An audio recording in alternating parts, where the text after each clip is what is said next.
And what's up, everybody? We're back with another episode of the Talkin' NASCAR podcast. This is episode number 83 of the Talkin' NASCAR podcast, and being joined, as always, by my co-host, Hitmaster. Hello, my power's out. So that's why my lights are not there at the moment, as you there.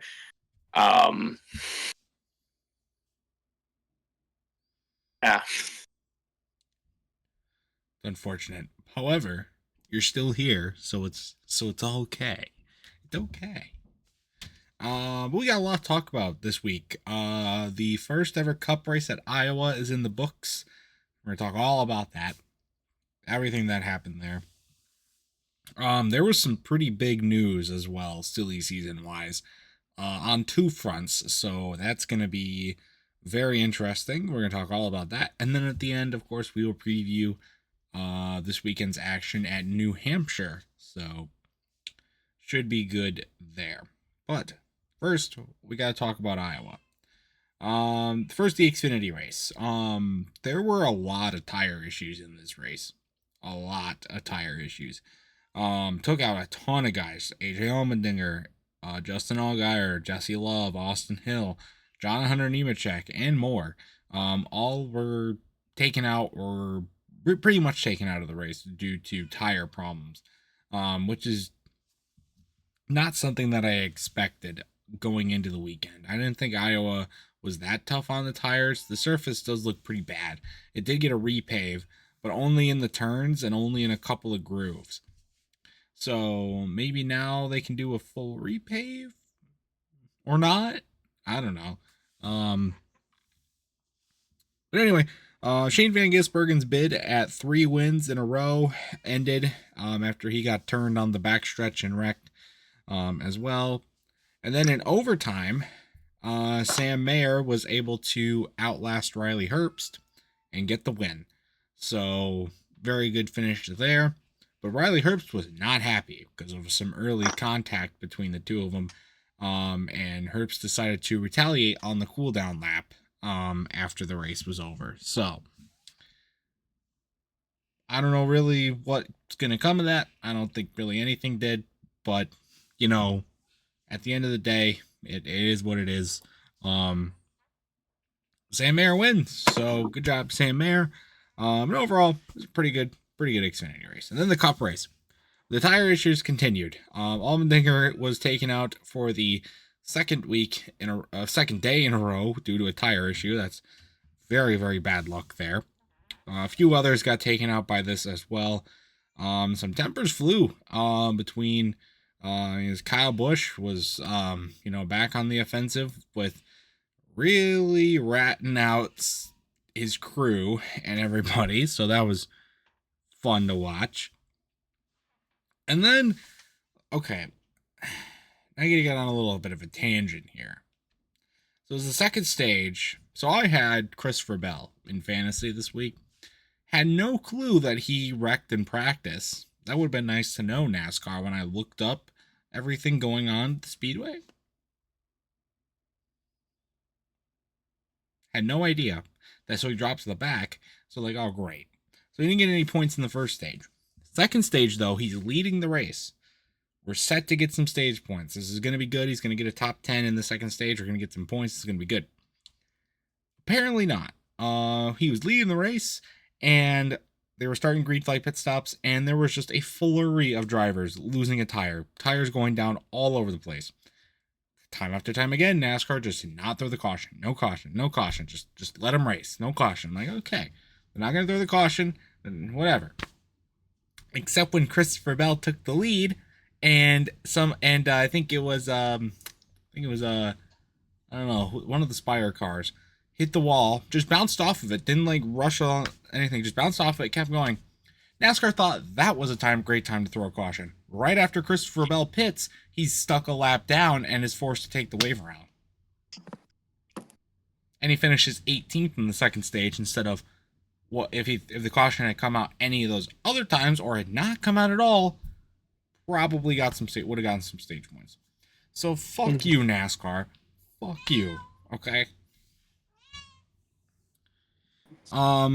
There's just like a lot of that. I think Dale Jr. called them out as well. They're just like, well, Dale, and like after stuff, Dale Jr. just like, come on, you gotta be consistent with the cautions. And they even talked about it on the broadcast as well. They were just like, what the hell? Like, why were some of these not throwing cautions and this one was? Like, it was a very, very, very stupid move on NASCAR's part. Whatever. In the third stage, Kyle Larson got taken out in a wreck, after getting bumped by Daniel Suarez and then collecting Denny Hamlin in the process. Kyle Busch's day ended with mechanical problems as well, so both of them had bad finishes. But Larson did do well in the stages, so it helped soften the blow. Kyle Busch didn't have that much of a luck, but. And then Ryan Blaney was able to come out on top with like 800 people that he knew. They call them friends and family. I guarantee he does not have 800 family members. So that's a lot of friends. Some of which he probably didn't know. But he was able to win. Sweet home Alabama. We got fourth, but no stage points, so which sucks for our fantasy, but it wasn't as bad as it could have been. But overall, I thought it was a good race. I did. It wasn't like great. I realized that Iowa is not like the most exciting track on the schedule, and it doesn't really have the setup to be. To me, it's kind of like a mini Michigan, right? It's got the same kind of layout and stuff. Obviously, there's going to be some more short track-esque stuff, but in the general, it's going to be kind of more long runs, stuff like that. It's a little rougher than Michigan, obviously, and doesn't go as fast, so there's some elements there. But as far as kind of how they race and everything like that, it seemed pretty similar. But, for what we got, it was pretty good. I think the crowd really liked it. It was a really good crowd. And the people on TV got to enjoy it because this was NBC's first race of the season. And thank God. I hate Jeff Burton. Okay, yes. NBC was not. I was gonna get that. NBC's not perfect. Can we get Jeff Burton? Can we get Jeff Burton out of the booth, please? Okay. I just hate Jeff Burton because that rivalry between Jeff Gordon and Jeff Burton. But he is not a good broadcaster. Okay. He is not a good broadcaster. All right. We can all, everybody's masking. Like, oh, it's not Clint Boyer, so it's okay. It's not okay. Okay. Yes, he's better than Clint Boyer. It's not hard to be better than Clint Boyer. I could be better than Clint Boyer. But when you're like, oh, Kyle Busch's winning streak, it might be in jeopardy if he doesn't win a race. Yeah, no shit. Okay. You don't need to exclaim that, Jeff Burton. Okay, we get it. I hate him. The other two were fine. It's better. It's good. So it'll be fine. They had a few camera issues as well, but. And you know what? They did? They cut back to the race mid commercial break. When is the last time they did that? Huh? They always seem to just wait it out, no matter what it is. They have to wait it out because of sponsors. But no, they cut back during a commercial break. I was so happy when they did that. So good. But anyways, well, now we have to answer the question: does Iowa deserve to stay on the Cup schedule or not? I'd say give it one more shot. One more year. But I don't know if it really is super deserving of a spot. Hitmaster saying no. I want to know why. Why are you saying no? Why are you saying no?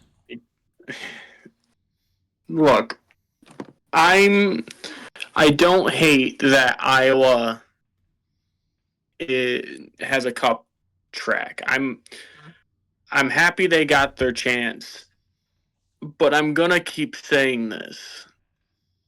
Please, if you're gonna take out any track, move Iowa to a playoff race, and then take Texas, shove it into a trash can where it belongs, and then put in Rockingham. It's not that hard.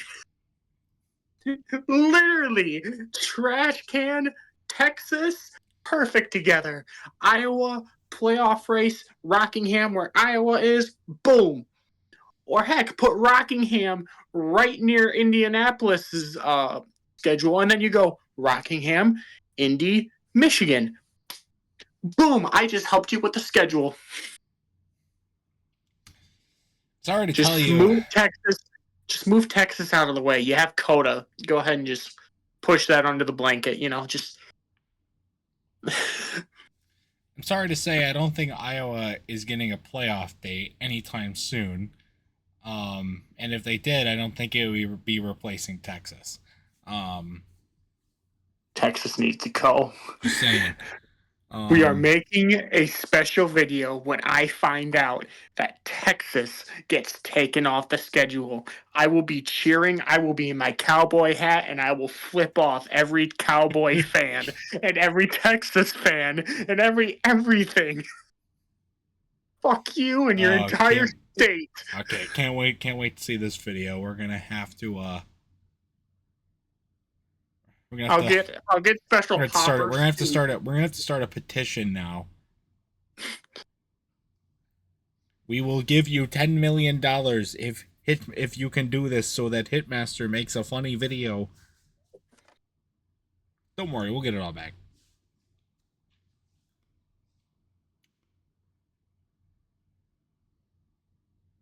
Texas gone. Vote. All right, vote. It is elections. It is election season. Season. So no. Just go vote. Just do it. Oh, would you look at that? I won. Yay! Yeah. God damn it. In all seriousness, though, Iowa's not getting a playoff date. At least not anytime soon. I don't think it'd be terrible for a playoff race, but I just don't think it'd be great. Right. It's an okay track, though. I want to give it another chance.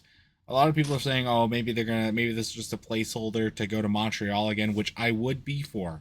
I would be for a Montreal return. Okay, those races were so good.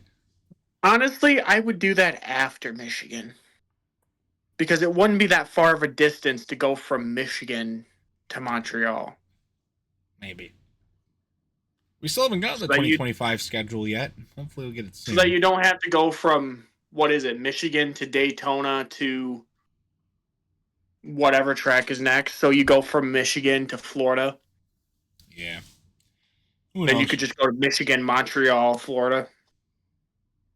I mean, yeah, it's still a far distance, but make it easy on you. Yeah. We'll have to see. But I thought it was good. I think the fans enjoyed it, so it's really all that matters, isn't it? But yeah, Ryan Blaney wins. He's also locked into the New Year's Eve Spectacular. He was not before, but he is now. So he's, I think, the 15th or 16th driver locked in. I'd have to check. So that's good. Wait, he wasn't before? He was not before. He won last year, though. He didn't win the race last year. He won. But he won races. Wouldn't he be locked in, though? You have to win it this year. That's the requirement. He didn't win one this year at all. So, but he did now. So he did. But what I'm saying is he won a race last year. Yeah, so that got him in. That got him into last year's race, not this year's race. You confuse me. I'm trying to learn, okay? Don't worry, we'll get you educated. Anyway. Just put Pringleson and Hitmaster in a race car and then race around the track. If there's two extra slots, just put us two in. That'd be so good. I would do that in a heartbeat. We'd do it in a heartbeat. Anyways, though, that's really all we had to say for the weekend at Iowa. So let's put it in the book, shall we? Also, the Iowa Hawkeyes car wrecked twice. Go green, bitch! All right. Anyway, um, that was Iowa. Then we got some other news though. Here's a funny one. There's a former NASCAR driver, Austin Theriault. I think that's how you pronounce his name. Well, he won the GOP primary in Maine's 2nd district. So there you go. What? I know it's a weird career change. I know, but that is funny. Howdy. Also, this is not major. This is not true NASCAR news, but it involves something big for NASCAR. In Fox, they're going to be starting to broadcast IndyCar races next year. Yeah, I have to make a video on that. So get ready for Fox to have the Indianapolis 500 now, while the Coke 600's on Amazon Prime. It's okay. I'll be watching it on Peacock. I don't have to listen to Clint Boyer trying to say people's names in IndyCar. Well, I doubt they'll have the. I doubt they'll have the Fox crew broadcasting the Indy 500 like the current Fox NASCAR crew. That would be funny, but I don't think they're gonna. Okay then. Okay then. Michael Waltrip will be. I don't know who they're gonna bring on. They didn't announce the lineup or anything, but I swear Clint Boyer is going to be a part of it, and then he's going to try to say Joseph Newgarden's name, and he's going to fuck it up like he's done every single time, and it's not that fucking hard. That should be interesting. See how that goes. Weird choice. Couple other things. We got 2 really big things, but first, Daniel Suarez is now a dual citizen. He just recently, like a couple of days ago, became fully dual citizen, which I didn't know it took that long. I thought he had to already be a dual citizen to race, so I thought he got that done a long time ago, but apparently he didn't. I don't think you do, because Juan Pablo Montoya wasn't that. Well, apparently you don't have to, because he wasn't until now. But congratulations, Daniel Suarez. That was a good thing. Welcome to America, bud. Make sure you wear your eagle proud. Either way, you're going to have to wear your eagle proud, because technically our state bird is eagle, and the middle of the flag for Mexico is an eagle, I think. I'm sure. Don't quote me on that. I know there's a snake involved. Moving on. Okay. Mexico flag. So here's the really big news for the week. Number 1, Martin Truex Jr. has announced that he will retire at the end of the season. This is shocking at first glance, but when you look into it more, it's not really that shocking. He's been contemplating retirement for at least 3-4 years now. Maybe more than that. He's been around. He made his Cup debut in 2004, but he really started racing in 2005. So he's been around for maybe 20 seasons, technically, if you don't count 2004, because he ran like 2 races. That was it. And those were fill-ins for Dale Jr., so it really doesn't count. So really, like 2005, 2024, that's 20 seasons, right? That's a lot. And he didn't have like the greatest start to his career. A lot of people nowadays don't remember that Martin Truex Jr. was not the elite driver that he is today when he started out. He took him like 2 years to win his first race, and then took another 6 to win another race. And then around like 2015, it started to pick up to where he is today. But it was like sometimes he was a back marker, and he really wasn't doing a whole lot, but he pushed through, and now he's a great driver with the elite status, a champion. So he'll go down as a Hall of Famer for sure. I do want people to know that if I'm not wrong about this, he is one of the only drivers that are still racing that was a part of Michael Waltrip Racing and that still racing. He's probably the only one. He is.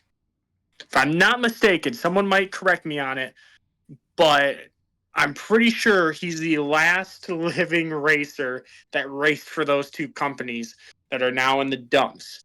One, because of Teresa, but we don't talk about her. Yeah, he's had an illness. He's had quite the. He's been quite the journey, all over the place. But I'm really hoping he gets a win this season to kind of go out on top. That would be cool. He's having a good season. He's as long as a 2022 situation doesn't happen, he should be in the playoffs on points.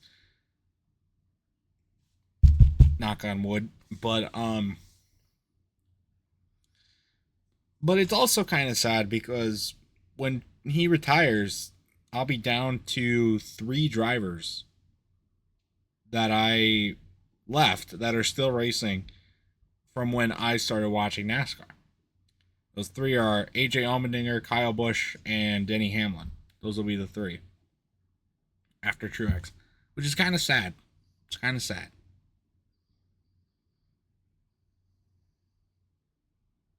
You know, the new generation's coming in. NASCAR ain't going to be like it used to be. With the from what I heard, there's going to be a lot of people that are going to leave NASCAR next year, and I don't blame them, mostly because a lot of fans are Stewart-Haas racing drivers, and they love Tony Stewart.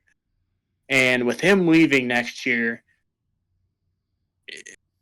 even now Martin Truex Jr. leaving next year, like you thought lots of people were going to leave because of Jeff Gordon and Jimmy Johnson and all these guys. No, when Truex and Stewart leave this year, there won't be no NASCAR like we used to be.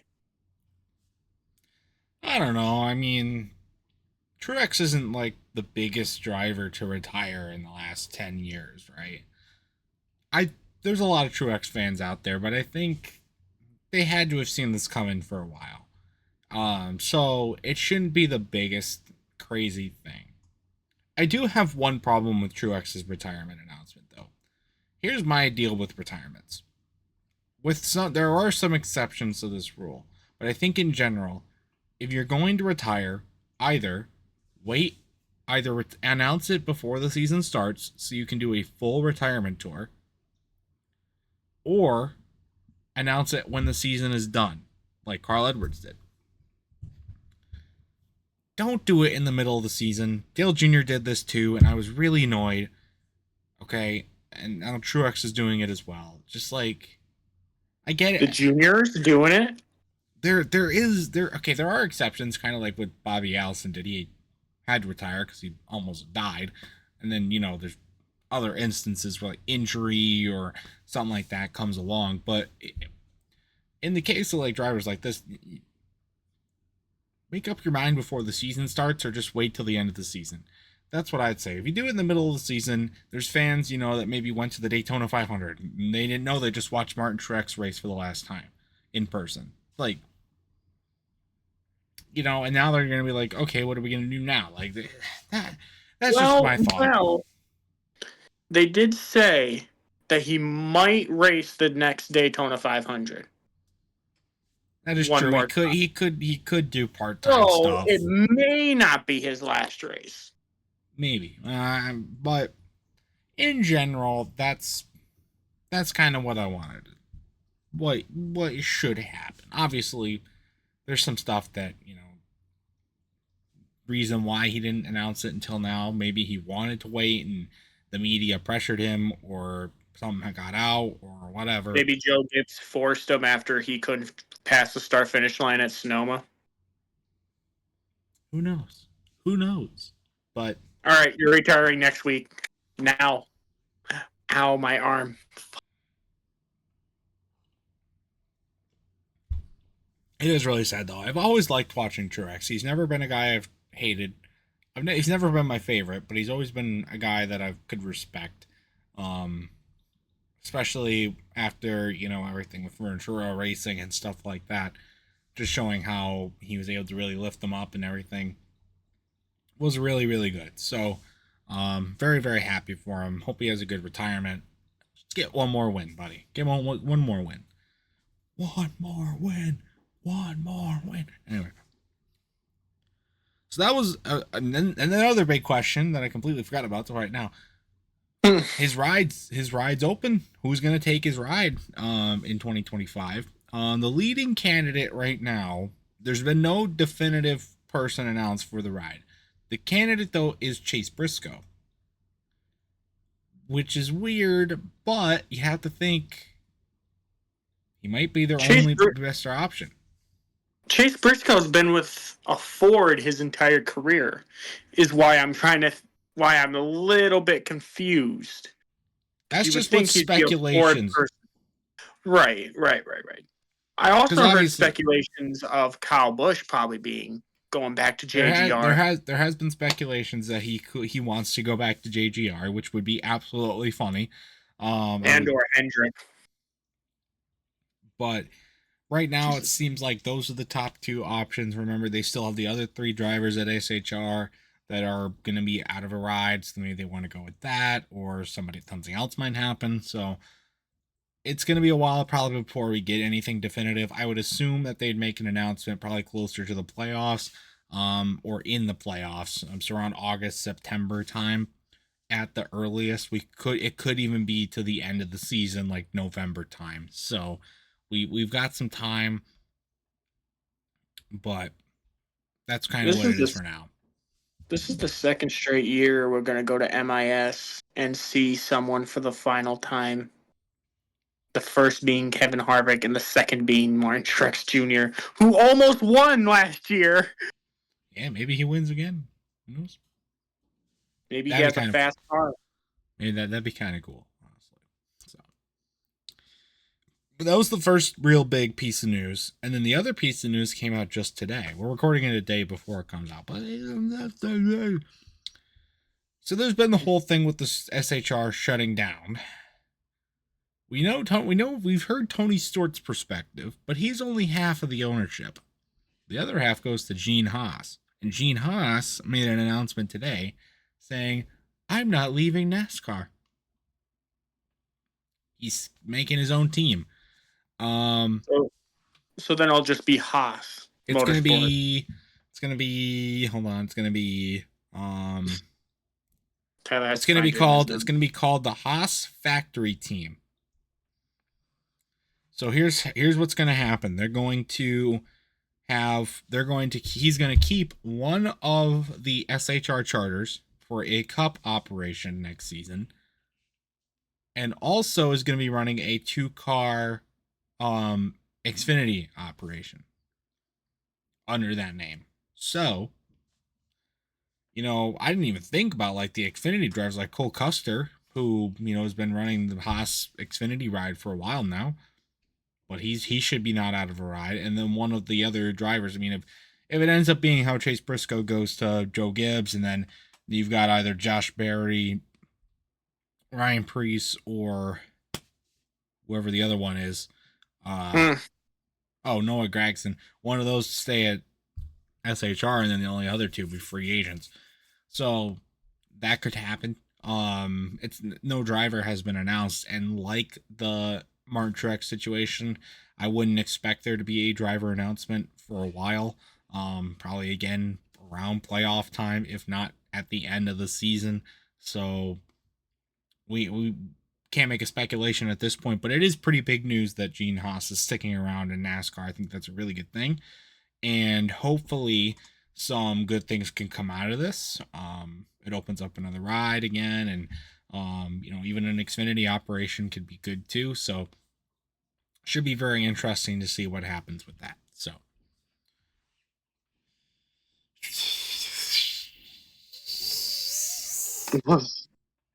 gotta take a cold glass of water. That's a lot of talking. Anyway, that's all I had for news. I don't know if you had anything, Hitmaster. Storm. People are watching in Florida, be safe. Us here in Michigan, I got piled with it. So, yeah. Yeah. And I feel like Tyler got a little bit because he cut out a little bit on my end, but that's okay because as long as you guys can hear him, we're good. True. Anyway, let's see. So I'm going to a new track tomorrow as well, so I might talk about that on the podcast next week. We're going to the I-96 Speedway tomorrow. At least we're hopefully gonna go. Their weather does not look very favorable, but we're hoping we can go. I plan on vlogging it as well as doing a track review, and I might talk about it on this podcast a little bit. Also, July 5th, I'm going to a new track up north, so that's going to be a lot of fun as well. So a couple new additions there. But that's pretty much all I got to say. So why don't we preview New Hampshire? Heck yeah. The Magic Mile. We know about New Hampshire. Get ready for the lobster. Xfinity and Cup are racing this weekend. Trucks are off again. They'll be back next week for Nashville. So who do we think is going to win the Xfinity race?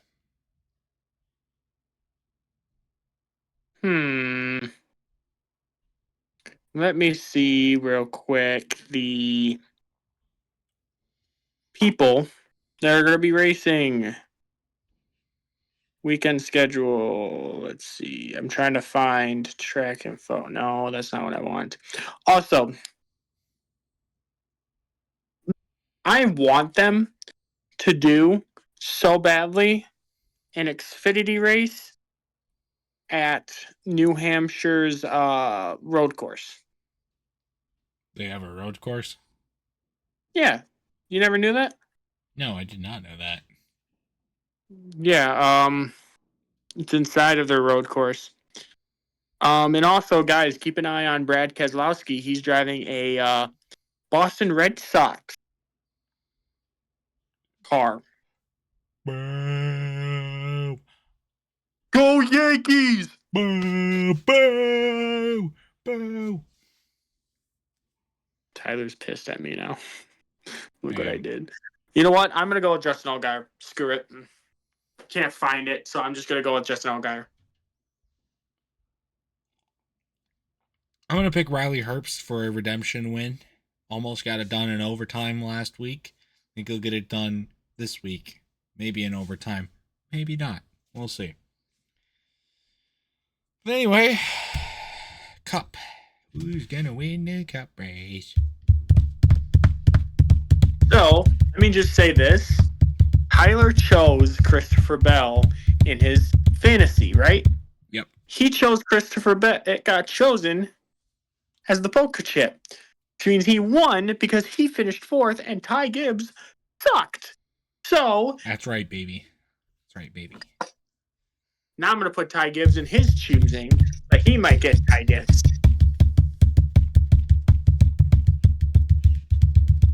No, you got worse. You got Bubba. I don't know if that's worse. He has a grimace on his car. Yeah? Last week. It's better than the Christian ads. Grimace killed people.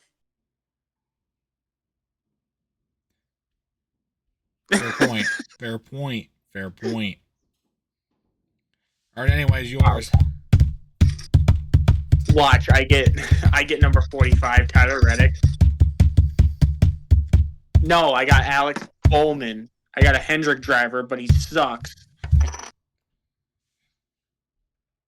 Fair fight this weekend though, at least. So we got two drivers that suck. They don't suck. They're kind of mid. Only mid. No, Alex Bowman sucks. Oh.